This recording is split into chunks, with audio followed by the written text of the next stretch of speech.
খুব সচেতনভাবেই এই চরিত্রটা ক্লিক করার জন্য একটা টিম কাজ করেছে নাকি এটা দর্শক নিয়ে নিয়েছে? কোনটা আপনি বলবেন? আমার কাছে মনে হয় দর্শক নিয়ে নিয়েছে। রাজ নিজেও কল্পনা করে নাই আসলে যে এত বেশি দর্শক যে এই এভাবে। ক্যারেক্টারটা নিয়ে নিবে। মানে এই ক্যারেক্টারটাকে নিবে এটা আমার মনে হয় না।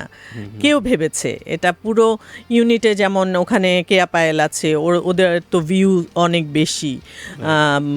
বাশার আছে, সুনায়রা আছে, সাজ্জাদ আছে। তো ওদেরকে বাদ দিয়ে বা ওদের চারজনের বাইরে গিয়ে মিঠু আপারও হয়তো অনেক ভালো ফ্যান পেজ আছে। ওদেরকে বাদ দিয়ে যে আমার ক্যারেক্টারটা, যে ক্যারেক্টারের খুব আহামরি তেমন কিছু নাই, সেই ক্যারেক্টারটা যে এত বেশি পছন্দ করবে মানুষ, এটা ইউনিটের কেউ আসলে চিন্তা করে নাই। যাক, অন্যান্য কলিগরা কি বলছে? রাত ৮টা with তানভীর তারেক।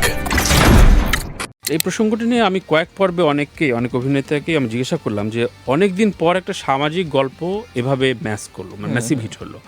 তার মানে কি দর্শক আছে, মানে প্রচুর, মানে যেগুলোর নাটকের নাম নেওয়া যায় না, ডাবল মিনিং ওয়ার্ড দিয়ে ভরে গেছিলো, তখন মনে হচ্ছিল যে বোধহয় ডিরেল হচ্ছে, মানে আর বোধহয় সামাজিক গল্পে কোনো দিন নাটক মানুষ দেখবে না। কিন্তু রাজকে থ্যাঙ্কস জানাই স্পেশালি অনুষ্ঠানের মাধ্যমে, এর আগেও বলেছি। কেন মনে হলো মানে যে এটা ইএসপিটা কি আপনি এত কাজ করার পর এই অনেকগুলো পর্ব? আমার তো রাজের সাথে এর আগে কথা হয়নি, মানে কাজ হয়নি। রাজের প্রথম কাজ এটা? প্রথম বলতে হচ্ছে আমি ওদের সার্কেলে ভাই ব্রাদারদের মধ্যে ওদের প্রত্যেকের ফার্স্ট কাজগুলো আমার করা, লাইক আশফাক নিপুণের প্রথম কাজ, প্রথম ডিরেকশন, আশুতোষ সুজনের প্রথম ডিরেকশন, শরফ আহমেদ জীবনের প্রথম ডিরেকশন, তারপর রেদওয়ান রনির প্রথম, দ্বিতীয়, তৃতীয় ডিরেকশনের কাজগুলো করেছি আমি। তো রাজ যখন কাজ করলো, আশফাক নিপুণের কাজটা যখন করেছিলাম তখন রাজ ওখানে অ্যাসিস্ট করতো। তারপর ও যখন কাজ করা শুরু করলো, ও আমাকে একটা কাজের জন্য বলেছিল। সামহাও ওর সাথে আমার শিডিউল নিয়ে একটা ঝামেলা হয় এবং ওর সাথে আমার একটু মনোমালিন্যই হয় আর কি। কারণ আমি ওকে খুঁজে পাচ্ছিলাম না, যে ও ডেটটা ম্যাচ করছিল না, ও মিসআন্ডারস্ট্যান্ড করছিল। সামহাও ওর সাথে আর আমার আর কাজটা হয় নাই। তো এত বছর পরে হঠাৎ করে ওর অ্যাসিস্ট্যান্ট বা ওর সারাউন্ডিংস, ওর অ্যাসিস্ট্যান্ট ২-৩ জন আছে যারা আলাদা ডিরেকশনও দেয়, কিন্তু রাজ প্রডিউস করে ওই কাজগুলো। তো এরকম একটা কাজ, এর মধ্যে রাজ আমাকে ওর ইউনিট থেকে ফোন করে। ওই ক্যারেক্টারটাও আসলে আমার কাছে মনে হয়েছিল যে আমার বোধহয় তেমন কিছু করার নাই, বা মা হিসেবে কোনো কাজ করা, প্রথম দিকে একদমই প্রথম কেউ মা হিসেবে মায়ের একটা ক্যারেক্টারে ডাকছে, নায়কের মা। তো আমি ভাবছি কী করব কি না কি, আচ্ছা ঠিক আছে করি, ওকে। তো দিনার ছিল যেহেতু আমার কোয়ার্টিস্ট, আচ্ছা দিনার আছে, ঠিক আছে কাজটা করি। তো রাজও পাশে থেকেই কাজটা করেছিল, অনুতপ্ত নাটকটার নাম।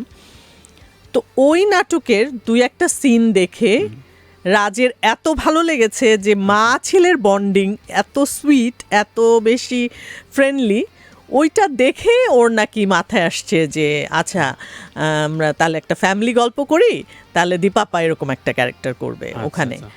কারণ ওর কাছে ওই জায়গাটা খুব সুইট লেগেছিল। তো ওই সেটের সময়ও তখন আমাকে ও বলছিল যে একটা ফ্যামিলি ড্রামা করব, একটা সিরিয়াল করব, আপনি করবেন নাকি? তাও সে হ্যাঁ, আমার ক্যারেক্টার ভালো হলে তো অবশ্যই করব। তারপরে এই কাজটা করা আর কি। তার মানে খুব সচেতনভাবেই এই চরিত্রটা ক্লিক করার জন্য একটা টিম কাজ করেছে নাকি এটা দর্শক নিয়ে নিয়েছে? কোনটা আপনি বলবেন? আমার কাছে মনে হয় দর্শক নিয়ে নিয়েছে। রাজ নিজেও কল্পনা করে নাই আসলে যে এত বেশি দর্শক যে এই ক্যারেক্টারটা নিয়ে নিবে। মানে এই ক্যারেক্টারটাকে নিবে এটা আমার মনে হয় না। কেউ ভেবেছে। এটা পুরো ইউনিটে যেমন ওখানে কেয়া পায়েল আছে, ওদের তো ভিউ অনেক বেশি। বাশার আছে, সুনায়রা আছে, সাজ্জাদ আছে। তো ওদেরকে বাদ দিয়ে বা ওদের চারজনের বাইরে গিয়ে মিঠু আপারও হয়তো অনেক ভালো ফ্যান পেজ আছে। ওদেরকে বাদ দিয়ে যে আমার ক্যারেক্টারটা, যে ক্যারেক্টারের খুব আহামরি তেমন কিছু নাই, সেই ক্যারেক্টারটা যে এত বেশি পছন্দ করবে মানুষ, এটা ইউনিটের কেউ আসলে চিন্তা করে নাই। যাক, অন্যান্য কলিগরা কি বলছে এই দীর্ঘ ক্যারিয়ারের এই সময়ে এইভাবে ক্লিক করার কেমন লাগে? মানে ম্যাচিউরড হওয়ার পর এরকম একটা ফোকাস পাওয়ার কেমন লাগে এই সময়? খুবই ভালো লাগে, তবে আমার কাছে মনে হয় যে প্রেশার অনেক বেশি। প্রেশার, হ্যাঁ প্রেশার কোন দিক দিয়ে, ব্যক্তিগত জীবনে প্রেশারটা অনেক বেশি। সেটা কেমন? মানে এই ফুপুর ক্যারেক্টারটা, সে তো অনেক সফট, অনেক ভালো, এত ভালো, ভালোর শেষ সীমা নাই। রাইট, লাইক আমি ধরেন ব্যক্তিগত জীবনে ওপেনলি কোথাও আমি রাগ হতে পারি না, বা হয় না যে একটা সরে যাওয়া একদম পুরো সেই আগের আমলে সাবানা আর কি।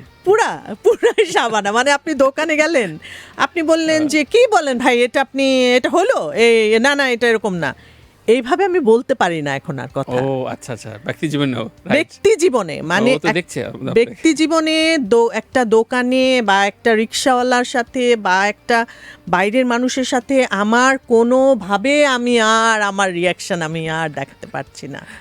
তারপরে আপনার ব্যক্তি জীবন আছে, চরিত্রটা বদলে দিয়েছে।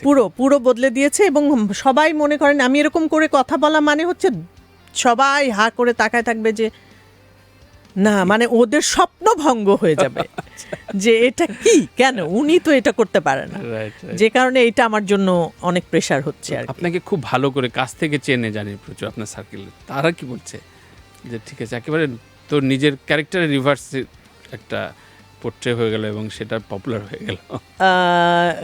না, আমার কাছের বন্ধু যারা, তারা আসলে যেটা হয় কি, আমরা তো অভিনয় করি, অ্যাক্টর, তো এটা আমার একটা ক্যারেক্টার, এই ক্যারেক্টারটা সবাই পছন্দ করছে, এটা সবাই অ্যাপ্রিসিয়েট করছে এবং ভালোই বলছে। মানে আমি তো রাজকে বলছি যে রাজ, আর কি অন্য কোনো ক্যারেক্টার করতে পারবো, বা মানুষ কি আসলে আর অন্য কোনো ক্যারেক্টারে আমাকে অ্যাকসেপ্ট করবে কিনা, নাকি এই ক্যারেক্টারটাই খুঁজবে বারবার। আবার হয় না যে অ্যাক্টরদের কি হয়, এই ক্যারেক্টারটা আমি আবার করা মানে ওই একঘেয়েমি, উনি তো এটাই করে। মানে বুঝছেন আমার প্রবলেমটা কত দিকে হচ্ছে আর কি এখন।